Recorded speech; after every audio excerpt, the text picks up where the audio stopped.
শহীদ জিয়াউর রহমানের ৮৯তম জন্মবার্ষিকী উপলক্ষে চাঁপাইনবাবগঞ্জ জেলা বিএনপির আয়োজনে দোয়া ও আলোচনা সভা অনুষ্ঠিত হয়েছে।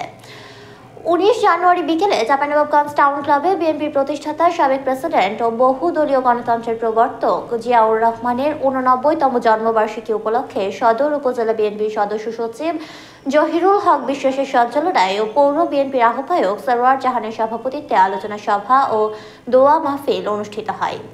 উক্ত অনুষ্ঠানে প্রধান অতিথি হিসেবে উপস্থিত ছিলেন চাঁপাইনবাবগঞ্জ জেলা বিএনপির আহ্বায়ক গোলাম জাকারিয়া। প্রধান বক্তা হিসেবে উপস্থিত ছিলেন সদস্য সচিব রফিকুল ইসলাম ওরফে চাইনিজ রফিক। এছাড়াও উপস্থিত ছিলেন জনাব আমিনুল ইসলাম আহ্বায়ক, সদর উপজেলা বিএনপি অ্যাডভোকেট নুরুল ইসলাম সেন্টু সদস্য সচিব, গমস্তাপুর উপজেলা বিএনপি এম মজিদুল হক সভাপতি, নাচল উপজেলা বিএনপি প্রমুখ।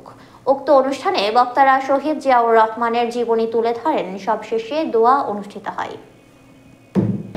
আপনারা জানেন আরাফার ময়দান থেকে একটা পাখি উড়ে যায়, সে পবিত্র হয়ে যায়, কিন্তু শহীদ রাষ্ট্রপতি জিয়া রহমান এই আরাফার ময়দানে হাজিদের কষ্ট হবে বলে, হাজিরা গরমের পূর্বে বলে সেই দিন তিনি বিমানে করে এই নিম গাছ নিয়ে গিয়ে আরাফার ময়দানে নিম গাছ রোপণ করেছে। যারা হজ করেছে দেখেছেন যে আরাফার ময়দানে নিম গাছে ভর্তি আছে।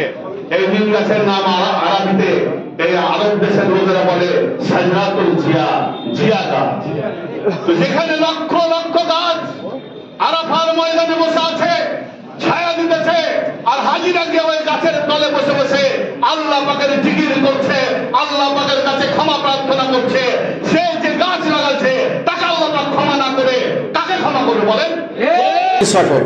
আপনারা দেখেছেন 1971 সালে সে সময় তার আগে বছর পর বছর যে স্বাধীনতা সংগ্রামের জন্য যে জাতিকে দিক নির্দেশনা দিয়েছিল, সে সময় 1971 সালে যখন বাংলাদেশের জাতি পাকিস্তান হানাদার বাহিনীর নির্মম গুলির মুখে দিশা ছোটাছুটি করছিল, কে কখন কোন দিকে যাবে তার কোন দিশা ছিল না।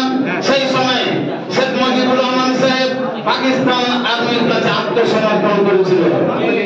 উনি স্বাধীনতা চাননি, উনি চেয়েছিলেন পাকিস্তানের প্রধানমন্ত্রী হতে, যে কারণে উনি স্বাধীনতার ঘোষণা ছাড়াই উনি পাকিস্তান বাহিনীর কাছে উনি আত্মসমর্পণ করেছিল। সেই সময় যখন এদেশের জাতি, এদেশের সাধারণ মানুষ, এদেশের কৃষক যখন দিক বিদিক ছোটাছুটি করছিল, কোনো